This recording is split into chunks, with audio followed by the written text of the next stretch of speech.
Hello friends, welcome to Medscope with Benson. Today we will be doing an incredibly high yield medical concept for your exams and knowledge. So let me make it simple. Why does snoring cause heart failure? I'll start by asking you this first. What is snoring physiologically?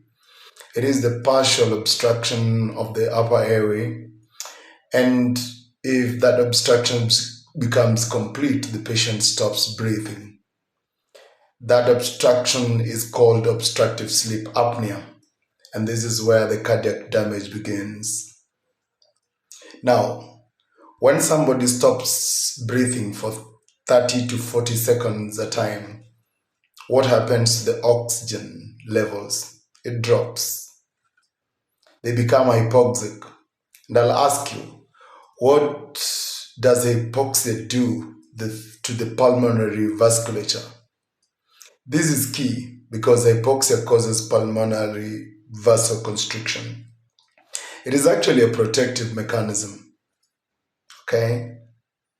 This is called hypoxic vasoconstriction, pulmonary vasoconstriction, that is, where the lungs try to shunt blood away from poorly ventilated areas.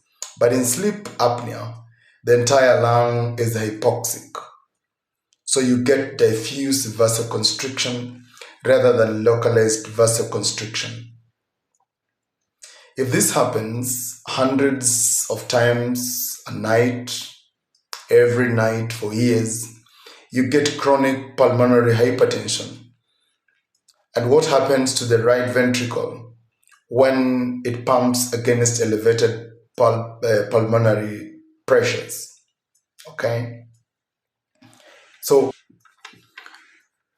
So it hypertrophies, then dilates, then fails. That's called copulmonale. Right heart failure from the lung disease, that is. But it doesn't just end there. It doesn't just stop there. When someone tries to breathe against a closed airway, they generate massive negative intrathoracic pressure.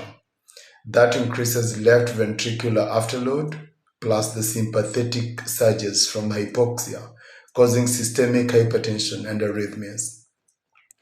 So you get left heart failure too, alongside the right heart failure. So when your exams and consultants gives you a case where you have an obese patient with daytime sleepiness, morning headaches, loud snoring, witnessed apneas, you got to start having to think right. And now probably this patient has also some resistant hypertension or unexplained heart failure.